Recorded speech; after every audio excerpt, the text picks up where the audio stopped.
බාහ්‍ය දාරුචීන. සිවුරක්වත් දරා ගන්න පින ලැබුණේ. දරපතුරු ටිකක් ඇඳගෙන කැලේකට වෙලා හිටියේ. බුදු කෙනෙක් පහළ වෙලා කියලා දැනගත් වෙලාවේ දුවගෙන පයින්ම විශාල දුරක් සවැත් නුවරට ආවා. බුදුරජාණන් වහන්සේ මහ පාරේදී හම්බුණා. දැක්ක ගමන් මේ බුදු කෙනෙක් කියලා සසර පිනට වැටුණා. දුවගෙන ගිහිල්ලා බුදුරජාණන් වහන්සේ ඉදිරියේ වැඳ වැටුණා. අනේ ස්වාමීනි මට ඉක්මනට බණ ටිකක් කියන්න. ඒ වෙලේ බුදුහාඳුර පින්න පාතේ වගේ. බුදුරජාණන් වහන්සේ වදාලා බාහ්‍ය මේ බණ කියන වෙලාවක් නෙමෙයි තථාගතයන් වහන්සේ පින්න පාතේ යන වෙලාව. එතකොට බාහ්‍ය කියන අනේ ස්වාමීනි ඔබ වහන්සේට අනතුරක් වෙයිද මට අනතුරක් වෙයිද කවුද දන්නේ? මට ඉක්මනට බණ ටිකක් කියන්න. එතකොට බාහ්‍ය කියන අනේ ස්වාමීනි මට අනතුරක් තේරෙන්නේ. මගේ ජීවිතේට අනතුරක් වෙන්න පුළුවන්. ඔබ වහන්සේට කරදරයක් වේද කවුද දන්නේ? ඔබ වහන්සේ නම් නිවන් අවබෝධ කරගත්ත කෙනෙක්. මං තාම කෙලෙස් සහිතයි. මට ඉක්මනට බණ ටිකක් කියන්න.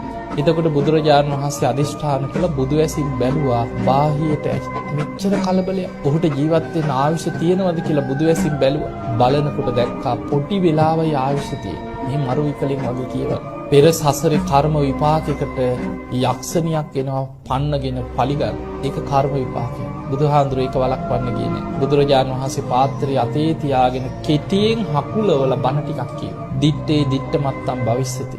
බාහිය යමක් දැක්කොත් දැක්කා විතරයි. එතනින් එහාට නිමිති සටහන් හිතට අරගෙන කෙලෙස් ඇති වෙන විදිහට හිතන්න එපා කිය. දකින්න දේ එතනින්ම විදර්ශනා කළ අතහරින්න. සුතේ සුතමත්තම් භවිස්සති. යමක් ඇහුනොත් ඇහුණා විතරයි කියලා එතනින්ම විදර්ශනා කළ එක අතහරින්න. මුතේ මුතමත්තම් භවිස්සති.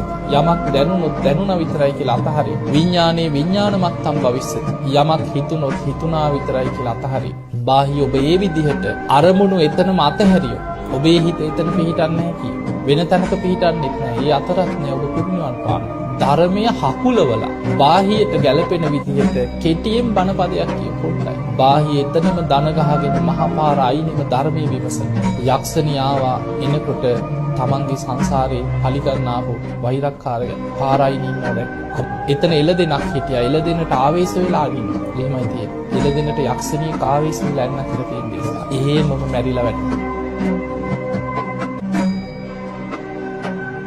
එදා බුදුරජාණන් වහන්සේ ධම්සභා මණ්ඩපයට වඩිනකොට සංඝයා මේ ආරංචිය කතා කර ඉන්නවා. බුදුරජාණන් වහන්සේ අහනවා මහණෙනි කවුරු ගැනද මේ කතා වෙන්නේ? ස්වාමීනි භාග්‍යවතුන් වහන්සේ අද උදේ පාන්දර දරපතුරු ඇඳගත්ත කෙනෙක් කලබලෙන් වගේ ජේතවනේට ආවා. ඒ කෙනා තථාගතයන් වහන්සේ සමග නගරේ කතා කර ඉන්නවා මිනිස්සු දැකලා තියෙනවා. ස්වාමීනි ඒ කෙනාට එළදෙනෙක් ඇනලා අන්න මහා පාර අයිනක වැටිලා ඉන්නවා. කවුද ඒ කියලා? බුදුරජාණන් වහන්සේ වදාළ මහණෙනි ඒ වෙන කවුරුත් නෙමෙයි මේ බුද්ධ ශාසනයේ කෙටියෙන් වදාළ ධර්මය අවබෝධ කරගත් භික්ෂූන් අතර අග්‍රම කෙනා කියලා. ඒ බාහ්‍ය දාරුචීරිය මහරහතන් වහන්සේ.